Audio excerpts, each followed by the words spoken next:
파킨슨병, 알츠하이머, 치매, 우울증 환자들에게서 공통적으로 나타나는 특징들, 감당할래 이야기 제7화.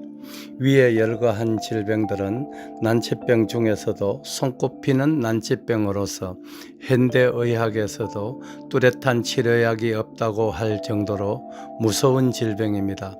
이들 질병을 무섭다고 하는 이유는 다른 질병과는 달리 이 질병들은 사람들과의 관계를 파괴시키고 인격을 완전히 파탄시키기 때문입니다. 암이나 뇌졸중, 심장병 등은 무섭기는 해도 최소한 인간관계까지는 유지할 수 있다는 측면에서 오히려 다행스럽다고 할 것입니다. 그런데 이들 질병들을 조금만 눈여겨보면 뚜렷한 특징을 가지고 있는데 이를 제대로 이해한다면 우리가 충분히 예방하고 치료할 수 있을 것이라는 확신을 갖게 합니다. 여러분들께서는 행복 호르몬이라고 불리는 세로토닌을 알고 계시는지요? 세로토닌은 모노아민 신경 전달 물질의 하나이며 생화학적으로 필수 아미노산인 트립토반에서 유도되는데 사람의 위장관, 혈소판, 중추신경계에 주로 분포합니다. 세로토닌은 행복감을 비롯한 광범위한 감정을 느끼는 데 관여하며 대장에서 약 85%가 분비됩니다.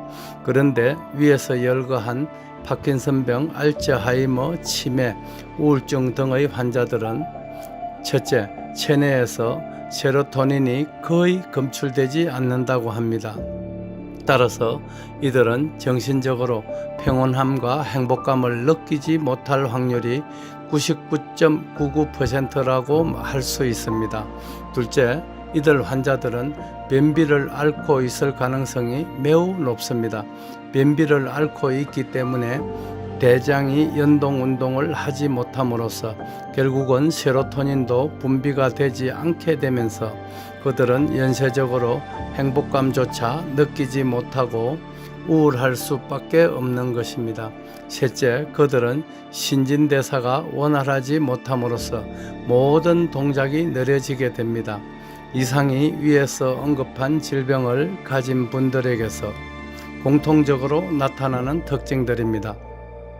여기서 우리는 큰 힌트를 얻을 수 있습니다.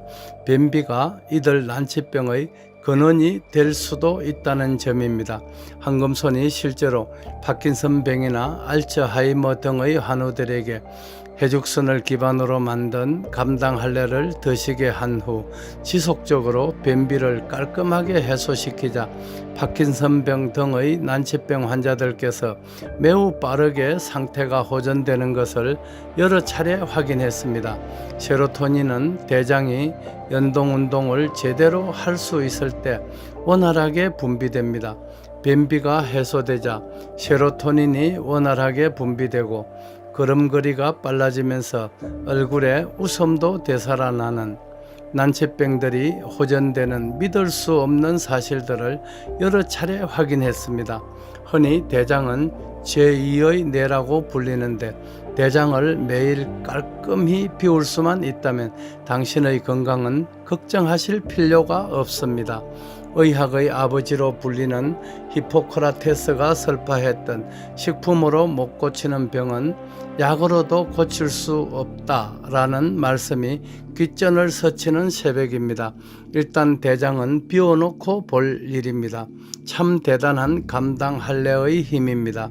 감당할래는 탄수화물을 포도당으로 분해하는 알파 아밀라제라는 소화효소의 활동을 저해시킴으로써 혈당을 컨트롤하는 역할도 수행하는 귀한 식품입니다.